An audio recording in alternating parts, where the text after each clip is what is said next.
કેમ છો વિદ્યાર્થી બાલ દોસ્તો? સૌ મજામાં હશો, કુશળ હશો, તંદુરસ્ત હશો, સરસ રીતે આપ અભ્યાસના કાર્યમાં આગળ વધી રહ્યા હશો.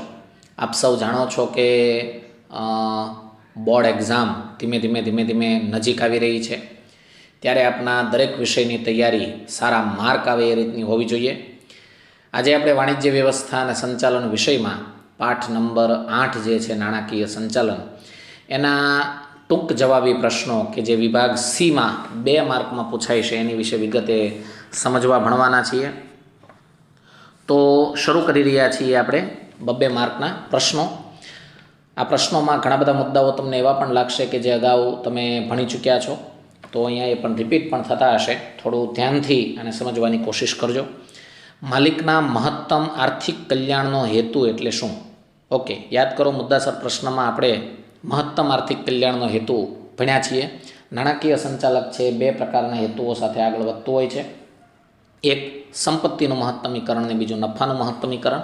અહીંયા બંને હેતુને એકસાથે જોડીને આખો જવાબ આપવામાં આવ્યો છે. માલિકના મહત્તમ આર્થિક કલ્યાણનો હેતુ માટે નાણાકીય સંચાલન 2 અભિગમ ધરાવે છે. એક નફાનું મહત્તમીકરણ એટલે કે નફો મહત્તમ કરવો, અને બીજું સંપત્તિનું મહત્તમીકરણ એટલે કે સંપત્તિ મહત્તમ કરવી. નફાનું મહત્તમીકરણ અભિગમ અનુસાર કંપની એ તેના પ્રાપ્ય સાધનો દ્વારા મહત્તમ નફો કમાવવો જોઈએ. વધુમાં ડિવિડન્ડ નીતિ નફાના મહત્તમીકરણ પર આધારિત હોવી જોઈએ, એટલે કે જેટલો નફો મહત્તમ એટલું ડિવિડન્ડ મહત્તમ અપાવવું જોઈએ.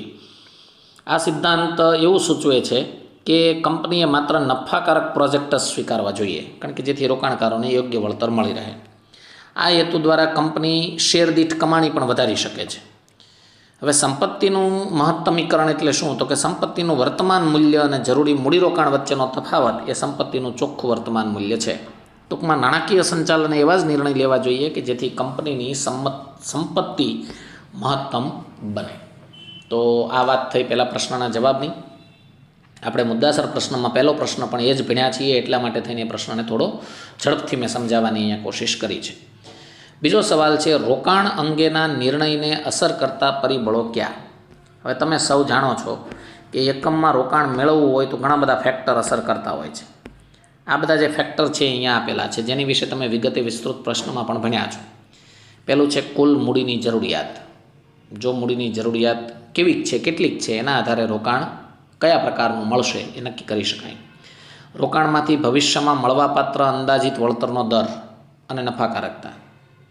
રોકાણમાંથી મળવાપાત્ર અંદાજિત ચોખ્ખો રોકડ પ્રવાહ, જેમ કે 10 કરોડની જમીનમાં રોકાણ કર્યું અને પછી 11 કરોડ મળે છે, તો 1 કરોડ જે વધારાના મળ્યા છે એ ચોખ્ખો રોકડ પ્રવાહ કહેવાય. રોકાણમાં જોખમનું તત્વ, આ ખૂબ મહત્ત્વનું ફેક્ટર છે કે જે કાંઈ રોકાણ કરીએ છીએ એના ઉપર ઘસારો અને ઉપરાંત બીજું જોખમ કેટલું રહેલું છે એ જોવું જોઈએ. રોકાણ કર્યા પછી કાર્યશીલ મૂડી બચશે કે નહીં, અને બચશે તો કેટલી બચશે અને એની જરૂરિયાત કેટલી છે. રોકાણની આર્થિક ઉપયોગિતા અને તેનું અંદાજિત આયુષ્ય. રોકાણનું મહત્ત્વ મતલબ કે રોકાણ કેટલું જરૂરી છે, શું કામ જરૂરી છે. મૂડીની માપબંધી, એટલે રોકાણ કેટલી મૂડી છે રોકાણ કરવી એ માપ કાઢવું પડે. અને ભવિષ્યમાં કમાણી નિશ્ચિત હશે કે અનિશ્ચિત હશે, આ બધા જ મુદ્દાઓ રોકાણ અંગેના નિર્ણય પર અસર કરે છે. પછીનો મુદ્દો છે મૂડી માળખું એ માલિકીની મૂડી અને દેવાની મૂડીનું મિશ્રણ છે. માલિકીની મૂડી અને ઉછીની મૂડીનું. તો આપ સૌ જાણો છો કે કંપની છે એ જુદા જુદા પ્રાપ્તિ સ્થાનોમાંથી જરૂરી મૂડી ભંડોળ મેળવે છે. કંપની વિવિધ પ્રકારની જામીનગીરીઓ જેવી કે ઇક્વિટી શેર છે, પ્રેફરન્સ શેર છે, ડિબેન્ચર છે વગેરે બહાર પાડે છે અને મૂડી પ્રાપ્ત કરે છે. મૂડી માળખું એટલે મૂડી પ્રાપ્તિના વિવિધ પ્રાપ્તિ સ્થાનો જેવા કે equity share, preference share, debenture, અનામતો અને લોન ભંડોળનું મિશ્રણ. મતલબ કે એમાં ઇક્વિટી હોય, પ્રેફરન્સ હોય, ડિબેન્ચર હોય, અનામતો હોય અને લોન હોય. મૂડી માળખાના જુદા જુદા સાધનોને મુખ્ય 2 જૂથમાં વહેંચવામાં આવે છે. જે અંગે કંપની પર વ્યાજનો બોજ પડે, જો કે પ્રેફરન્સ શેર અને ડિવિડન્ડ પર નિશ્ચિત બોજ હોય છે. જે અંગે કંપની પર આવો કોઈ જ નિશ્ચિત બોજ નથી, એવા સાધનો જેમાં ઇક્વિટી શેર, અનામત વગેરેનો સમાવેશ થાય છે. આમ કહી શકાય કે મૂડી માળખું એ માલિકીની મૂડી અને દેવાનું શું છે, મિશ્રણ. સમજો કે કંપની પ્રેફરન્સ શેર અને ડિબેન્ચર બહાર પાડે છે, તો કંપનીએ નિશ્ચિત બોજ તળે રહેવું પડે છે. કારણ કે એનું વળતર એને નિશ્ચિત સમયમાં ચૂકવવું જ પડે છે. જ્યારે કંપની અનામતો અને ઇક્વિટી શેર બહાર પાડે છે તો એના ઉપર વળતર ચૂકવવાનો કોઈ બોજ કંપની પર આવતો નથી. એટલે કંપની એ નક્કી કરતી હોય છે કે મૂડી માળખું કેવું રાખવું, માલિકીની મૂડીવાળું રાખવું, માલિકીની મૂડી અને દેવાની મૂડીવાળું રાખવું. જનરલી બેયનું મિશ્રણ એ મૂડી માળખું હોય છે. આપ સૌ જાણો છો કે મૂડી માળખાના 4 પ્રકાર છે. એક છે એકલું ઇક્વિટીવાળું, એક છે ઇક્વિટી અને પ્રેફરન્સવાળું, એક છે ઇક્વિટી અને ડિબેન્ચરવાળું, અને એક છે ઇક્વિટી પ્રેફરન્સ ડિબેન્ચરવાળું. તો આવા અલગ અલગ પ્રકારના મૂડી માળખા પૈકી કયા મૂડી માળખામાં આગળ વધવું એ કંપની ડિસાઇડ કરતી હોય છે. પછીનો પ્રશ્ન છે ઇષ્ટતમ મૂડી માળખું એટલે શું? તો આપણે સૌ ભણી ચૂક્યા છીએ. ઇષ્ટતમ એટલે આદર્શ, યોગ્ય. ઇષ્ટતમ મૂડી માળખું એટલે આદર્શ મૂડી માળખું. ઓછીની મૂડી અને માલિકીની મૂડી વચ્ચેનું એવું આદર્શ મિશ્રણ કે જેથી શેરના બજારના મૂલ્યના મહત્તમીકરણ કે મૂડી પડતરનું લઘુત્તમીકરણ શક્ય બને. ટૂંકમાં એવા પ્રકારનું મિશ્રણ હોવું જોઈએ કે જેથી શેરનું બજાર મૂલ્ય વધે અને કંપનીએ જ્યારે મૂડી ભેગી કરવી હોય ત્યારે ઓછામાં ઓછા ખર્ચે એને મૂડી મળી રહે.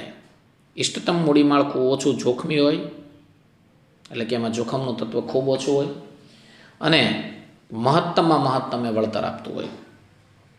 તે સરળતા, નફાકારકતા, નાણાંની પર્યાપ્તતા, પરિવર્તનશીલતા, કરકસર, સમતુલા, તરલતા, આકર્ષણ, સદ્ધરતા જેવા લક્ષણો ધરાવે છે.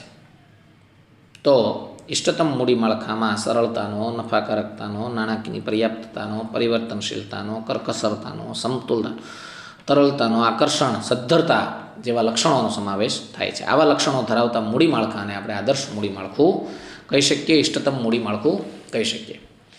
પછીનો આપણો સવાલ છે કાર્યશીલ મૂડી એટલે ધંધામાં ચક્રાકારે ફરતી મૂડી. સમજાવો. આ પ્રશ્ન અગત્યનો પણ છે. અને કાર્યશીલ મૂડી છે ને સતત સ્વરૂપ બદલતું રહે છે. ધંધાના રોજબરોજના ખર્ચમાં રોકાયેલી મૂડીને કાર્યશીલ મૂડી કહેવાય છે, જે સતત સ્વરૂપ બદલે છે. એને ઉદાહરણ સહ આપણે સમજવાની કોશિશ કરીએ તો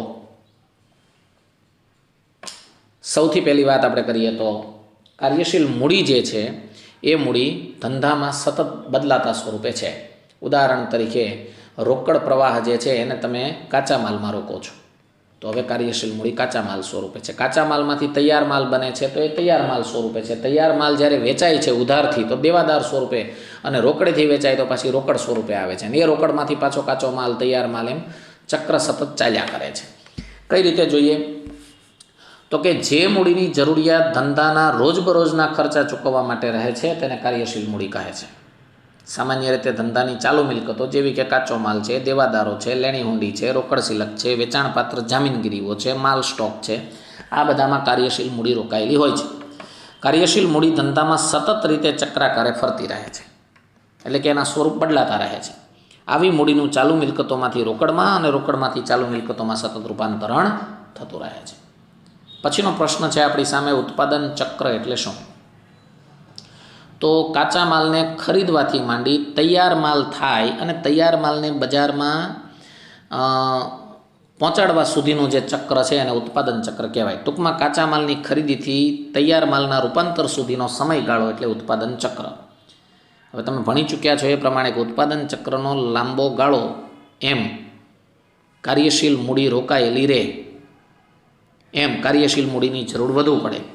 પણ જો ઉત્પાદન ચક્રનો ગાળો ટૂંકો તો કાર્યશીલ મૂડી તરત છૂટી થઈ જાય, મતલબ એમાં કાર્યશીલ મૂડીની જરૂરિયાત ઓછી રહે છે. ઉદાહરણ આપ્યું જેમ કે સુતરાઉ કાપડ અને શણ ઉદ્યોગમાં ઉત્પાદન ચક્રનો ગાળો લાંબો હોવાથી કાર્યશીલ મૂડીની જરૂર વધુ રહે.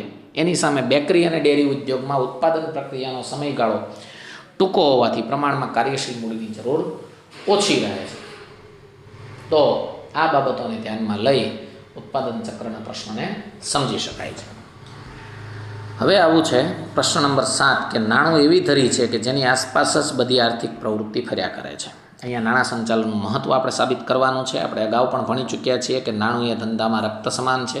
જેમ રુધિરાભિસરણ વગર માનવ જીવનનું અસ્તિત્વ શક્ય નથી, એમ નાણાં વગર ધંધાકીય એકમનું અસ્તિત્વ શક્ય નથી. પૂરતા નાણાં વગર ધંધો શરૂ કરી શકાતો નથી. એટલે કે દરેક ધંધા માટે નાણું પાયાની ઈંટ છે.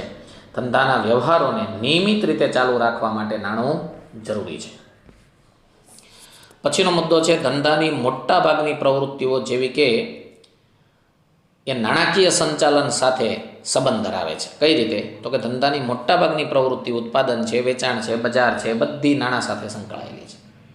નાણાકીય સંચાલનમાં પૂરતા પ્રમાણમાં ભંડોળ હશે તો ઉત્પાદન નીતિ, વેચાણ નીતિ વગેરેના ઘડતર વગેરેમાં પણ પરિવર્તન આવશે.